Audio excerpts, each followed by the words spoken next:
Мына баланы жастайынан, егер бір нәрсеге үйретем десеңіз, онда жастайынан бастау керек. Бізде көбісі қарасашы, баланы біз өзіміз құртамыз ғой. Бала әке шешесінің сөзіне кәдімгідей сенеді ғой.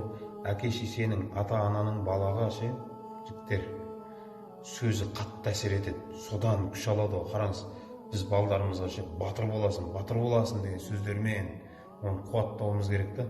Бізде көбінесе байқайсыз ба? Балдарымызға қатты ашуланған кезде сенен түк шықпайды, сен адам болмайсың, сен жаттай алмайсың. Олар біздің осындай сөзімізден кәдімгідей артқа шегіне береді, кете береді. Олар өйткені бізге сенеді ғой. Олар бізді, әке шешесі, бұл мені біледі, бұл менің жақсы біледі деп ойлайды ғой. Біз айтамыз, сенен түк шықпайды. Ол бала артқа қарай кете береді.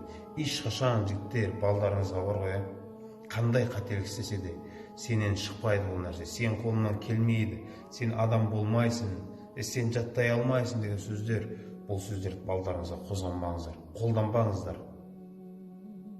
Шынымен, баланы қараңыз, қазір өзіміз қараңыз, бұл ақымақ қой деп 5 жас, 6 жас кетіп бара жатыр, ол уже жан-жақтан информация жинап жатыр да, біз жүрміз да, сен ақымақсың деп.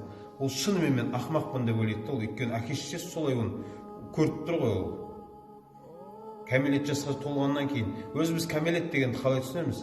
Кәмелетке толғаннан кейін жөндейді. Болды, одан кейін кеш болады. Не дейді исламда? Балаң кәмелетке толғаннан кейін болды, оған ақыл айтпай қой. Омен ақылдас дейді. Омен одан кейін ақылдасу керек болады жігіттер.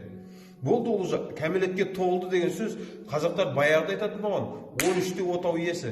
Қазір біз әлі 30-да жаспыз деп жүрміз ғой. Баяғыда 13-де баспын деген, қазіргі 30-дағылар жаспын деп жүр. Неге? Өйткені әке шешесі олар 20-ға дейін сен ақымақсың деп өсірген да. Қараңыз, жас кезінде балаға мынаны жаттай қой десең, мынаны оқи қой десең, ол үйренеді да. Кәмелетке толғаннан кейін мынаны істей қой десең, ода енді бір функция пайда болған, желание деген. Ол енді желаниясымен ақылдасады енді. Істейін ба, істемейін ба деп болды. Енді ол желание пайда болды ма, уже переходной возраст деп айтамыз ғой біз. Болды, оның бір ойы далада тұрады енді. Өйткені бұл жігіттік пайда бола бастады ғой. Сен жас кезіңде ұрыссаңшы, саған еркелеп қойныңа кіріп кете беретін бала, енді бір ауыр сөйлесең бүйтіп жақтырмай, уже недовольны екенін білдіріп тұратын болады жігіттер.